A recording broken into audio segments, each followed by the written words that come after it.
20세기 영국의 가장 유명한 기독교 변증가였던 C.S. 루이스는 그의 책 스크루테이프의 편지, 이 스크루테이프의 편지는 굉장히 재밌는 책입니다. 이제 마귀가 인간을 어떻게 공략하는지 이걸 재밌게 소설처럼 쓴 책인데 한번 꼭 구할 수 있으면 한번 읽어보시기 바랍니다. 이 스크루테이프 편지에서 그 서문에서 우리가 이제 이 마귀에 대해서 빠질 수 있는 두 가지 오류를 지적을 합니다. 마귀에 관해서 우리가 빠질 수 있는 오류 두 가지 오류에 대해서 설명을 하는데, 이 첫째 오류는 마귀의 존재를 아예 믿지 않는 것. 마귀의 존재를 아예 믿지 않는 것. 사람들은 이 첨단 과학 시대를 살아가고 있는 우리가 이 마귀, 귀신 이렇게 얘기하는 것, 이거 너무한 거 아니냐 이렇게 이제 비아냥거립니다. 첨단 과학 시대를 살아가는 현대인들은 눈에 보이는 것만 믿지 보이지 않는 것 믿지 않거든요, 그죠? 그래서 이 과학으로 검증되지 않는 것은 그저 꾸며낸 신화, 옛날 사람들이나 그냥 무서워서 믿었을 이야기지 이 마귀와 귀신 이런 거 존재하지 않는다, 이렇게 생각한다는 거. 이게 우리가 마귀에 대해서 빠질 수 있는 오류, 첫 번째 오류다 이렇게 이제 말을 하고, 두 번째 오류는 마귀가 있는 것은 믿는데, 그럼 마귀는 존재해 믿는데 너무 마귀를 의식하는 거, 마귀를 너무 두려워하는 거, 이게 이제 두 번째 오류입니다. 제가 오래전에 알았던 한 집사님은 이제 연세가 많으신데 결혼하고 그 이후로부터 집에서 계속 귀신을 보시는 거예요. 계속 귀신. 그때 이제 저랑 만났을 때도 벌써 어르신이 됐었는데 계속 귀신이 보인다는 거예요. 뭐 부엌을 보면 귀신이 돌아다니고, 베란다에 봐도 귀신이, 잠에 자려고 누우면 천장에 귀신이 돌아다니고, 늘 귀신을 보는. 너무 정신이 힘든 거예요. 너무 힘들어서 같이 제가 신방도 많이 가고 함께 기도도 많이 하고 그랬는데 귀신을 늘 보는 거예요. 그러니까 늘 귀신의 두려움 속에서 살아가는 거죠. 이단으로 이제 판명된 어떤 교회는 어떻게 가르치냐면, 병에 들면 모든 게 다 귀신 탓이라는 거예요. 모든 게. 그래서 감기가 걸려서 막 기침을 하면 감기 귀신에 걸렸다고, 감기 귀신을 쫓아내야지 낫는다고 그렇게 하고, 치질에 걸린 사람한테는 치질 귀신이 걸렸다고, 치질 귀신이 좀 더러운 귀신이네, 하여튼 치질 귀신이 걸렸으니까 그거 쫓아내야 된다. 심지어 저처럼 안경 쓴 사람도 이거 귀신 때문에 눈이 나쁜 거라는 거예요. 귀신 때문에. 그 교회들은 안경 쓴 사람 못 다녀요. 그렇죠? 그러니까 너무 지나치게 다 귀신 탓이, 다 귀신 때문에 귀신이 계속 귀신의 노이로제가 걸릴 정도로 그렇게 한다. 이게 이제 두 번째 오류라는 거예요. 마귀에 대해서 갖는 오류. 중요한 사실은 이 마귀가 두 가지 오류, 우리가 빠지기 쉬운 이 두 가지 오류 모두를 기뻐한다는 거예요. 마귀의 입장에서 너무 기쁘다는 거예요. 마귀는 지나치게 자기를 의식하고 두려워하는 사람들을 손쉽게 조종할 수가 있어요. 그죠? 조금만 겁을 줘도 막 까무러치니까, 다 귀신 탓이라고 그러니까, 마귀 탓이라고 그러니까 얼마나 조종하기 쉬워요. 마귀 입장에서 조금만 겁을 줘도 그냥 까무러치니까 그거 너무 좋아하는 거예요. 기뻐하는 거. 근데 마귀가 더 좋아하는 것은 자기 존재를 아예 믿지 않는 것, 믿지 않는 것을 제일 좋아해요. 제일 기뻐해요. 이 경우에 마귀가 아무리 역사해도 사람들은 마귀를 믿지 않으니까, 마귀가 없다고 생각하니까 마귀가 역사를 해도 전혀 엉뚱한 데에서 해결책을 찾으려고 하는 거예요. 마귀의 역사로 일한 것인데도 불구하고 마귀를 안 믿으니까 이 마귀 자체를 생각을 안 하는 거예요. 이것만큼 마귀가 좋아하는 게 어디 있겠어요. 그죠? 내가 아무리 활동을 해도 자기를 없는 것처럼 생각을 하니까 그야말로 마음껏 활동할 수가 있는 것이죠. 우리는 당연히 이 두 가지 오류를 모두 피해야 됩니다. 우리는 마귀가 분명 존재한다는 사실을 알아야 돼요. 마귀는 존재합니다. 이 성경이 그렇게 말씀하고 있기 때문입니다. 우리가 믿는 하나님도 보이지 않고 그 하나님이 부리시는 종인 천사들도 보이지 않아요. 그러나 분명히 존재하죠.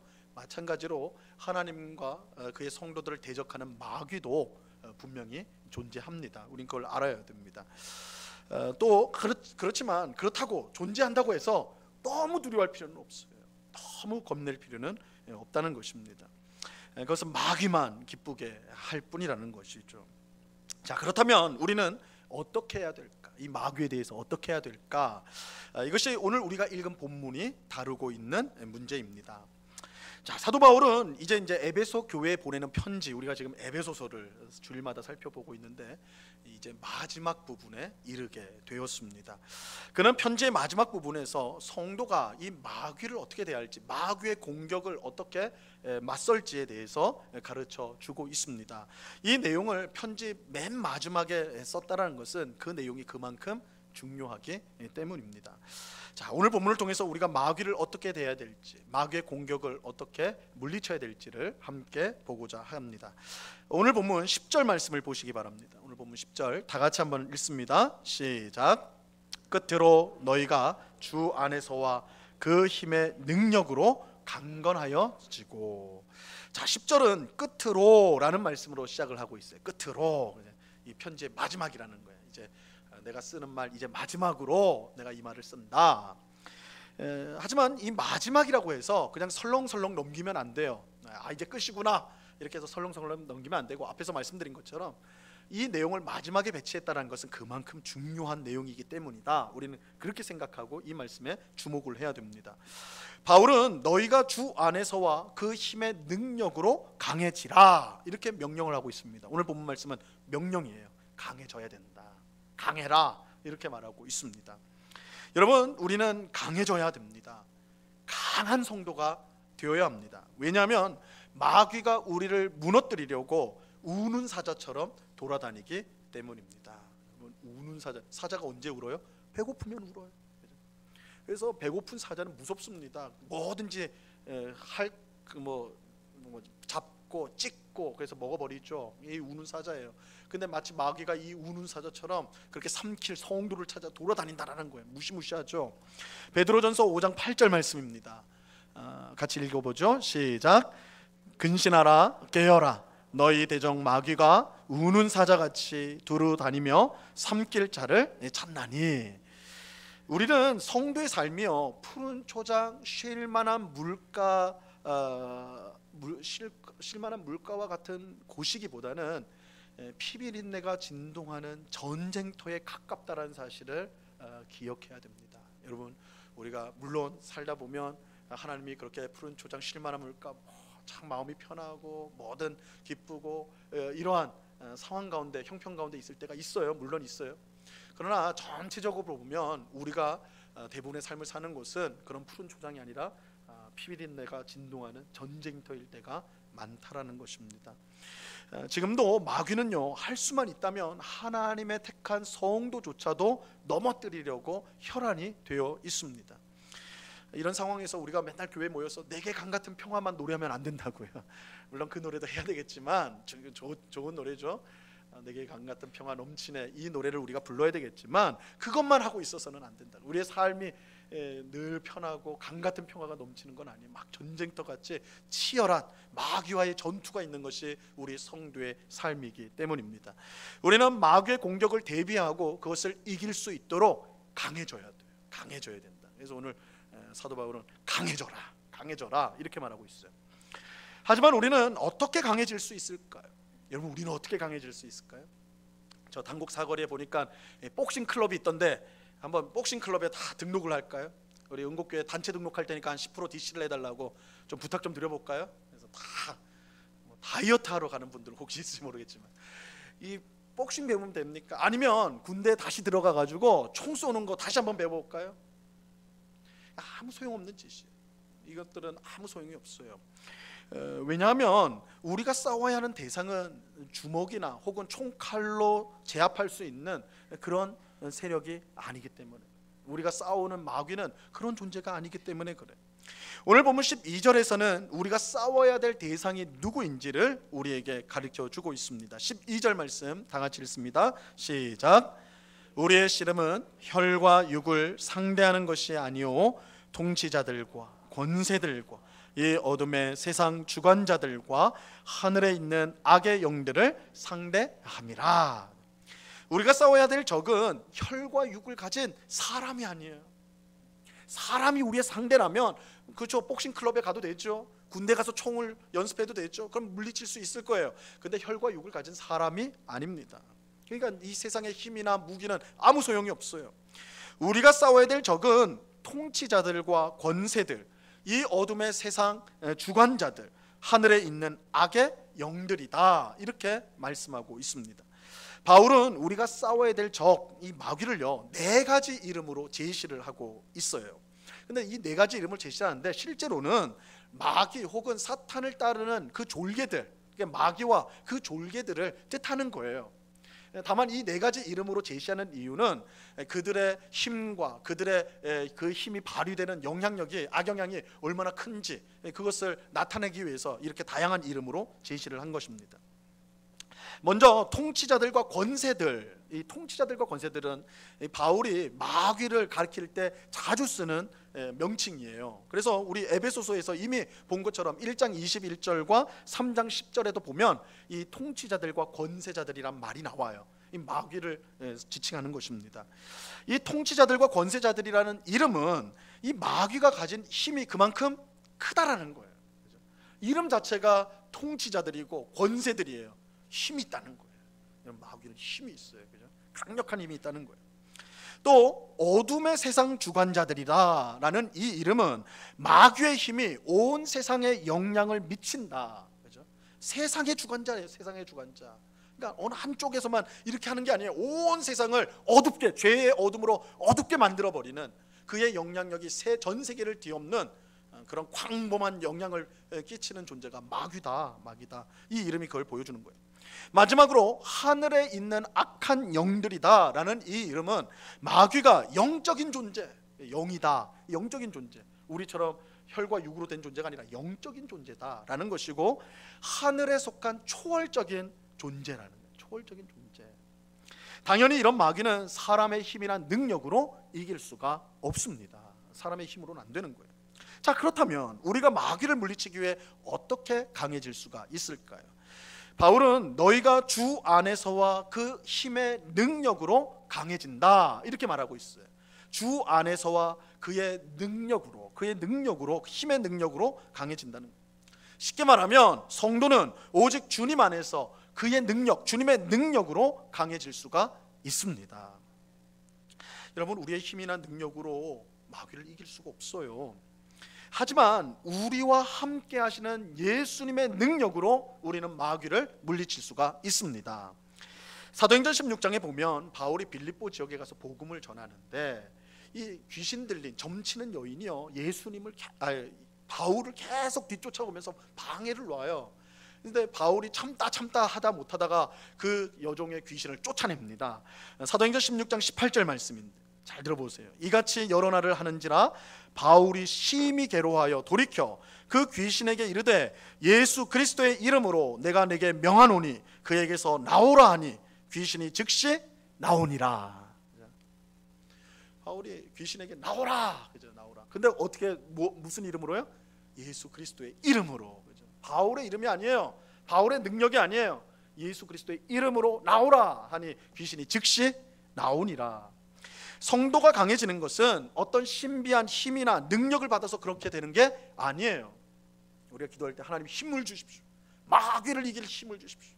아주 강력한 힘을 주셔, 파워를 주셔가지고 그 마귀가 유혹할 때 그냥 짓밟아 버리게 해주십시오.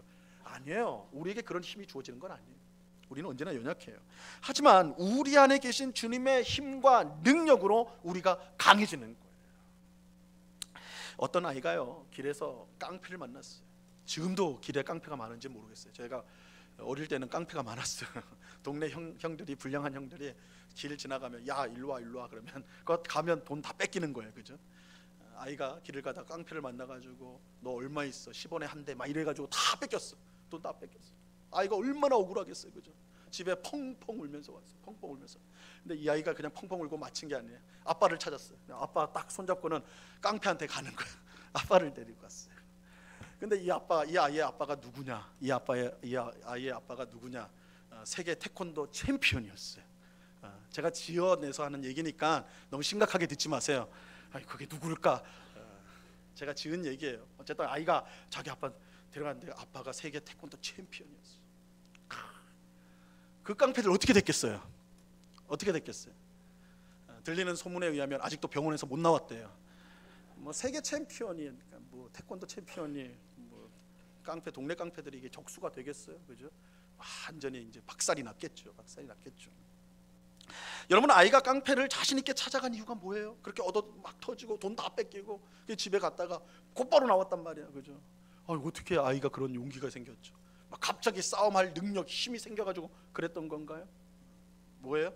사실은 아이는 변화가 없어요. 아이는 여전히 연약한 아이예요.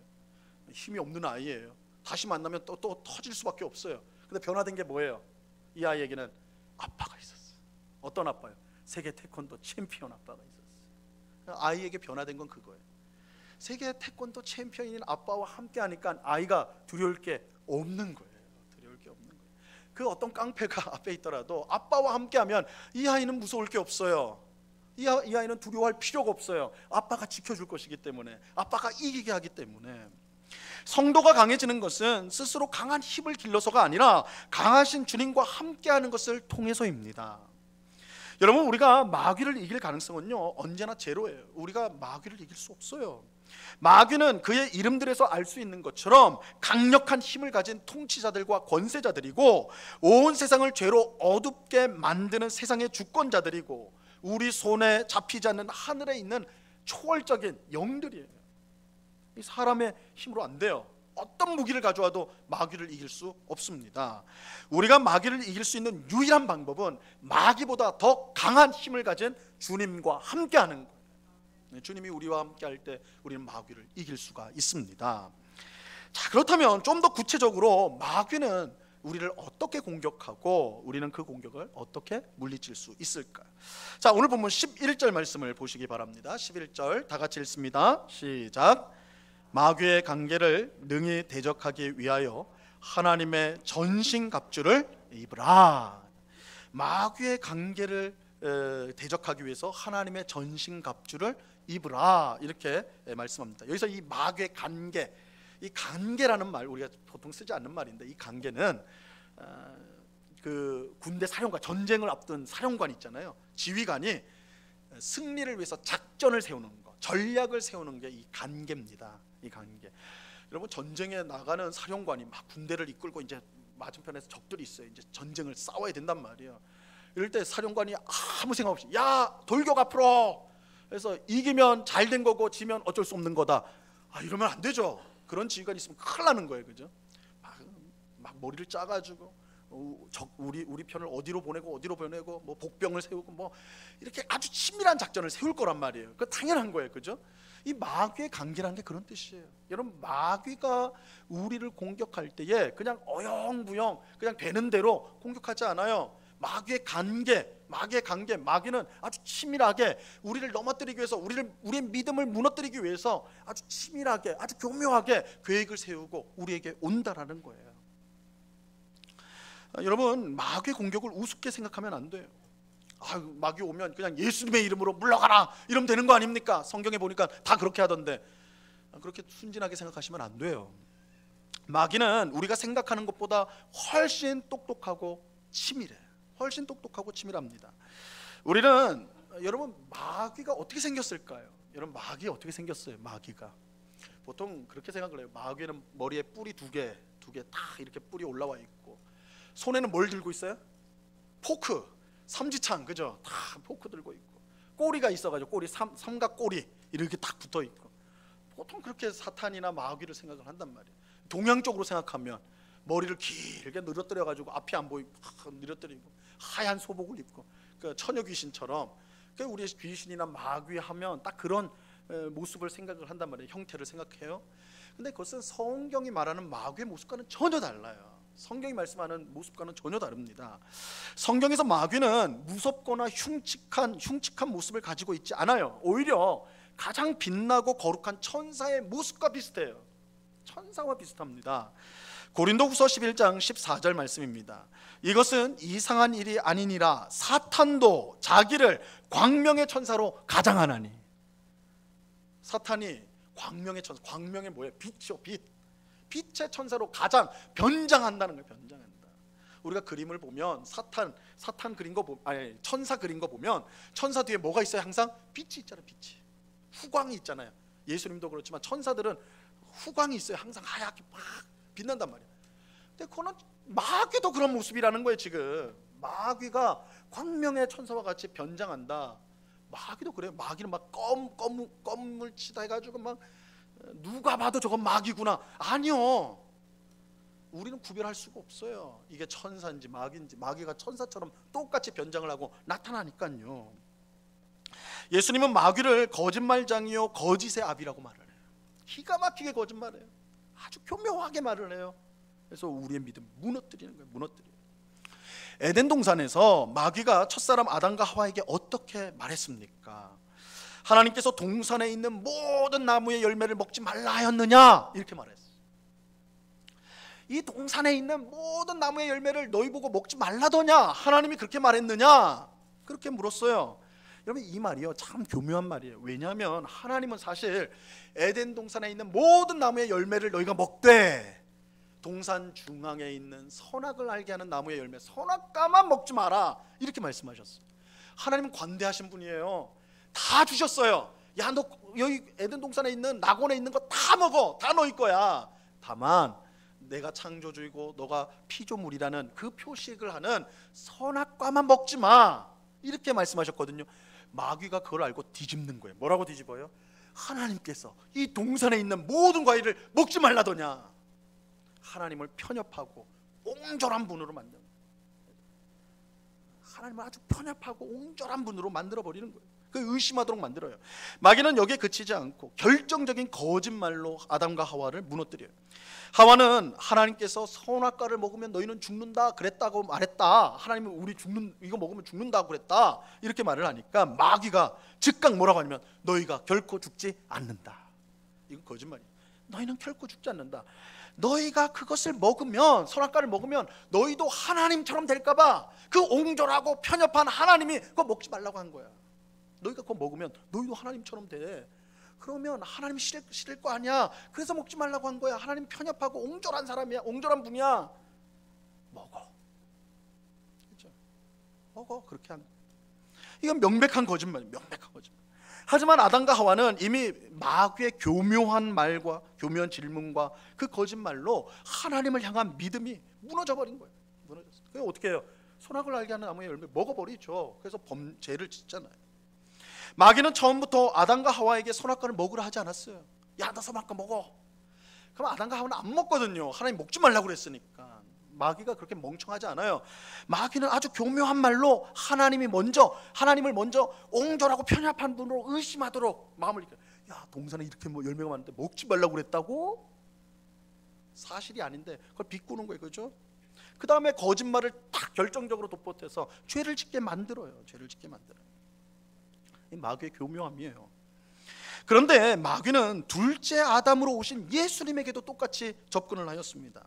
마귀는 예수님을 광야에서 시험을 했는데 이 첫 번째 아담이 죄를 지어서 실패를 했잖아요. 하나님이 우리를 구원하기 위해 둘째 아담을 보냈는데 그게 예수님이에요. 그러니까 둘째 아담인 예수님이 세상에 오셨을 때 마귀는 똑같이 첫째 아담에게 유혹했던 것처럼 똑같이 둘째 아담인 예수님에게도 유혹을 했어요. 광야에서 유혹을 했죠. 둘째 아담으로 오신 예수님에게 접근해가지고 시험을 하는데 뭐라고 말을 하냐면, 내가 만일 하나님의 아들이거든 이 돌들로 떡이 되게 하라. 지금 예수님은 40일 동안 금식을 하셨어요. 배가 고파요. 돌이라도 먹고 싶은 심정이었어요. 마귀가 그걸 알았어요. 야, 너가 하나님 아들 아니냐? 너 하나님 아들이잖아. 야, 그러면 요 앞에 있는 돌을 가지고 떡을 만들어서 먹어. 뭘 기다려? 너가 할 수 있잖아. 여러분, 사실은 이 마귀의 말은요 틀린 말이 없어요. 예수님은 하나님의 아들이 맞아요. 그리고 예수님은 돌을 가지고 떡을 만들 능력도 있어요. 그러니까 마귀가 다 틀린 말 하나 없이 한 거예요. 하지만 마귀의 말을 주의 깊게 살펴보면 그 말 속에 독이 들어있어요. 치명적인 독이 있어요. 내가 하나님의 아들이 맞다면 하나님을 의지할 게 뭐냐? 너 힘 있잖아. 너 능력 있잖아. 너가 해. 뭘 하나님 앞에 기도해? 뭘 하나님을 의지해? 네가 할 수 있잖아. 네 능력으로 되잖아. 너 돈으로 되잖아. 너 권력으로 되잖아. 마귀가 그렇게 말하는 거예요. 그렇죠? 마귀가 그렇게 말하는 거예요. 첫사람 아담은 이 말에 넘어가서 죄를 짓게 되었고 인류는 죄와 사망 가운데 살게 되었어요. 이제 마귀는 둘째 아담으로 오신 예수님도 아주 교묘한 말로 무너뜨리려고 하였어요. 하지만 예수님은 마귀의 이 교묘한 말에 넘어가지 않죠. 예수님 뭐라고 합니까? 사람이 떡으로만 살 것이 아니요 하나님의 입으로 나오는 모든 말씀으로 살 것이니라. 무슨 말이야? 나는 하나님을 의지하겠다. 나는 하나님의 아들이지만 내가 이 돌을 떡으로 만들 수 있는 능력도 있지만 나는 하나님을 의지할 거야. 난 내 능력으로 살지 않아. 하나님을 의지하고 하나님 능력을 의지할 거야. 아담은 하나님이 되려고 하다가 죄 속에 들어간 거고, 예수님은 끝까지 하나님을 의지하는 순종의 길을 선택하였어. 그래서 구원을 가져온 거예요. 구원을 가져온 거예요. 여러분, 마귀는 지금도 우리의 믿음을 교묘한 말과 거짓말로 무너뜨리려고 애쓰고 있어요. 지금 우리에게도 그렇게 역사를 해요. 야, 예수 믿고 구원 받았으면 됐지, 뭐 그렇게 유별나게 신앙생활을 하려고 그래. 뭐 교회는 일주일에 한 번 가면 되는 거지, 뭘 그렇게 몇 번을 가고 뭐 유별나게 그렇게 하려고 그래. 그냥 그렇게 해도 괜찮아. 그냥 편하게 해. 이번 한 번만 눈 감으면 이렇게 큰 이익이 생기는데 그냥 눈 한 번 꽉 감고 해. 결정해. 그리고 회개하면 되잖아. 마음에 거리낌하면 하나님 용서해 주는 하나님이라며, 회개하면 다 받아준다며. 그냥 눈 한 번 감고 그냥 이거 그냥 넘겨. 그러면 돈이 생기잖아. 너가 갖고 싶은 거 가질 수 있잖아. 눈 한 번 감고 그렇게 해. 젊었을 때 실컷 즐기고 그냥 신앙생활은 나중에 하면 돼. 죽기 전에 그때 열심히 하고. 지금은 즐겨. 신나게 살아. 한두 번 호기심으로 점 보러 가는 거 그거 뭐가 문제라고. 뭐 그럴 수 있지. 궁금하잖아. 물어볼 수도 있지. 정 마음에 거리끼면 하나님께 회개해. 용서하잖아. 여러분, 어디서 많이 들어보거나 우리 마음속에 떠오르는 말들 아니에요? 여러분, 어떻게 보면 마귀가 주는 생각과 말은요 별거 아닌 것처럼 보여요. 하지만 우리는 마귀가 얼마나 치밀한지를 알아야 됩니다. 얼마나 치밀한지를 알아야 돼요. 아무리 거대한 댐이라도요, 엄청난 양의 수만 톤을 담고 있는 댐이라도 거기에 구멍이요, 손가락만한 구멍이 1개 생기고 2개 생기고 3개, 4개, 5개 조그만 구멍들이 생기기 시작하면요 결국 무너져요. 견디지 못합니다. 무너져요. 이런 마귀의 계략이 그래요. 마귀의 계략이 그래요. 마귀는 한 번에 우리의 믿음을 무너뜨리는 경우는 많잖아요. 욥처럼 아주 엄청나게 막 시련을 막 폭격하듯이 쏟아붓는 경우는 흔한 경우는 아니에요. 대신 세월의 흐름을 따라 계속 조그만 구멍을 다 뚫는 거예요. 결국 나중에 우르르 무너지게 만드는 것이 사탄의 계략이에요. 자, 그렇다면 우리는 이 마귀의 치밀한 전략을 어떻게 물리칠 수 있을까? 이런 공격들, 아주 교묘한 공격을 어떻게 물리칠 수가 있을까요?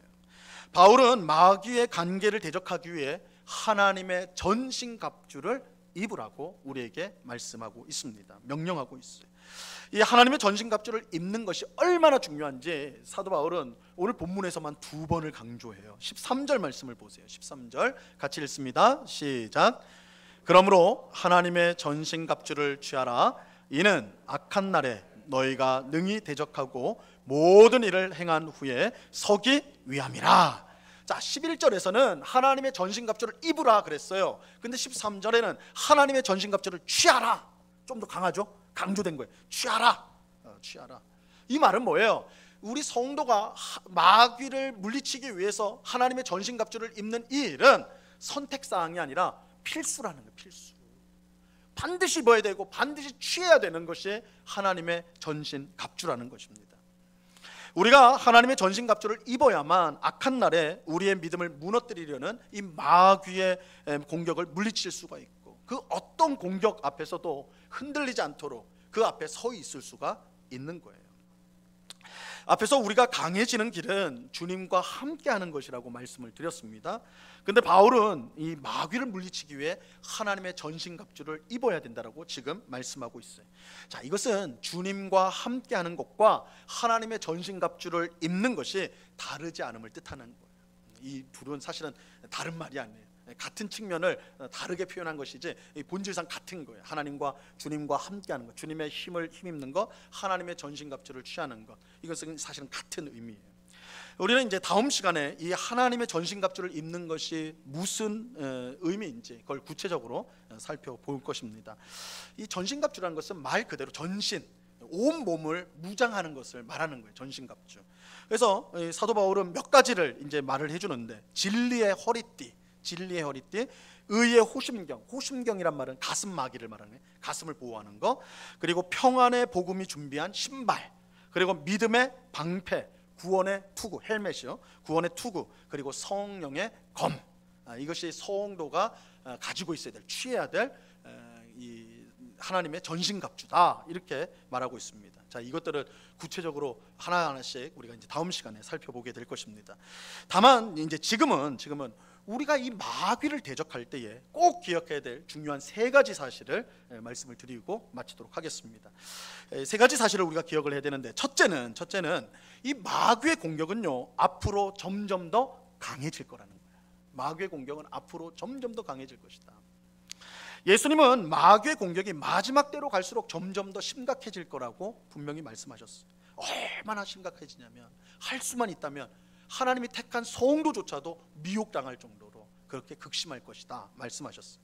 마태복음 24장 24절에 보면요, 거짓 그리스도들과 거짓 선지자들이 일어나 큰 표적과 기사를 보여 할 수만 있으면 택하신 자들도 미혹하리라, 이렇게 말씀하고 있어요. 마귀는 그의 종인 거짓 그리스도들과 거짓 선지자들에게 능력을 줘서요, 큰 기적을 일으켜요.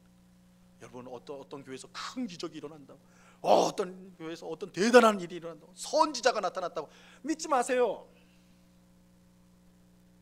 이게 말세 현상이에요. 거짓 그리스도들, 거짓 선지자들이 나서 기적을 일으킨대요. 기적이 하나님만 일으키는 게 아니에요. 마귀도 흉내를 내요. 마귀도 일으킨단 말이에요. 그래서 그거 막 쫓아가면 무너지게 되는 거예요. 믿음이 무너지게 돼요. 여러분, 마귀의 목표는 분명합니다. 이 성도의 믿음을 무너뜨리는, 교회를 넘어지게 하는 거예요. 근데 이 일에는 예외가 없어요. 예외가 없어요. 목사만 공격하느냐? 그렇지 않아요. 물론 목사가 막 주요 타겟일 수는 있겠죠. 그러나 목사만 공격하는 거예요. 장로만 공격, 권사만 공격, 아니에요. 우리 중에 한 명도 예외 없이 마귀는 공격을 해요. 예외가 없어요. 예외가 없어요. 그러므로 우리는 마귀를 대적하기 위해 강해져야 돼요. 강해져야 돼요. 마귀를 물리치기 위해 전신갑주를 입어야 돼요. 이 일은 특별한 믿음을 가진 성도에게만 해당되는 게 결코 아닙니다. 우리 모두가 영적인 전쟁터에 있다는 사실을 기억하고 우리가 주님과 함께 있으므로 강해져야 되고, 하나님의 전신갑주를 반드시 입어야 되는 것입니다. 이 마귀의 공격이 점점 더 심해질 것이다. 이 기억하셔야 돼요. 자, 두 번째 우리가 기억해야 될 내용은, 우리는 이미 마귀에게 승리했다는 거예요. 우리가 이것을 꼭 기억하셔야 돼요. 마귀는 분명 점점 더 강하게 우리를 공격하겠지만, 그럼에도 불구하고 우리는 이미 마귀에게 승리하였습니다. 마귀에게 승리하였어요. 이 승리는 예수님의 십자가 죽음과 부활을 통해 주어진 거예요. 예수님은 십자가 죽음과 부활을 통해 죽음의 세력을 가진 마귀를 멸하셨어요. 이 십자가 죽음은 예수님의 패배가 아닙니다. 오히려 영적 전쟁으로 보면 예수님은 죽으시고 부활하심으로 죽음이라는 가장 강력한 권세를 가진 마귀에게 그 죽음의 권세를 빼앗음으로 마귀를 멸한 사건이 십자가 죽음과 부활 사건이에요. 마귀를 멸하셨어요. 물론 마귀가 없어진 건 아니에요. 하지만 결정적인 패배를 당한 마귀는 마지막 날에 받을 심판 때까지 그저 발악을 할 뿐이에요. 그래서 처음에 기억해야 되는 게, 마귀 공격이 점점 더 심해질 것이다 했는데, 이 발악이야. 사실은 막 발악하는 거예요. 이미 졌기 때문에 마지막 발악을 하는 거예요. 자, 우리는 이런 상황을 이 신약 학자였던 이 학자인 오스카 쿨만이라는 사람의 이제 이분의 책에 나오는 비유를 통해서 우리가 지금 처한 상황을 우리가 이제 좀 이해를 할 수가 있습니다.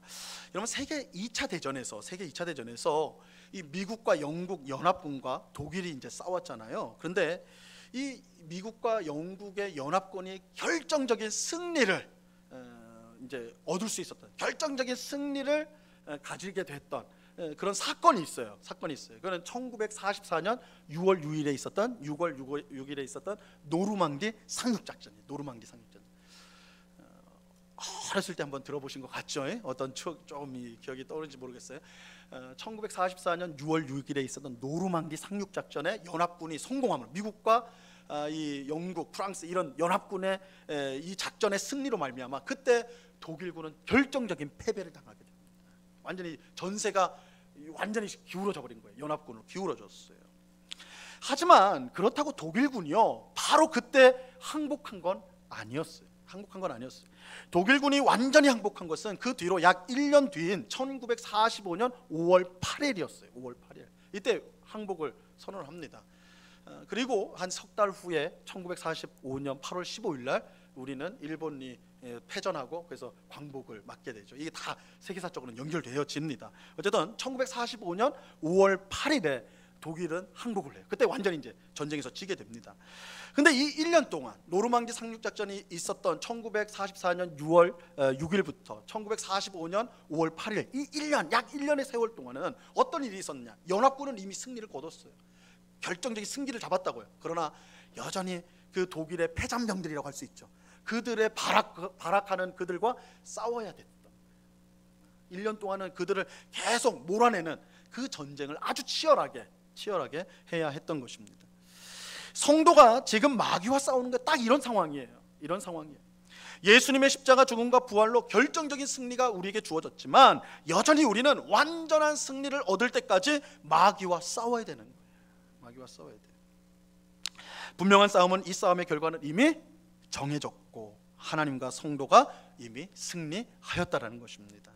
그러므로 우리는 마귀를 두려워할 필요가 없습니다. 마귀를 두려워할 필요가 없어요.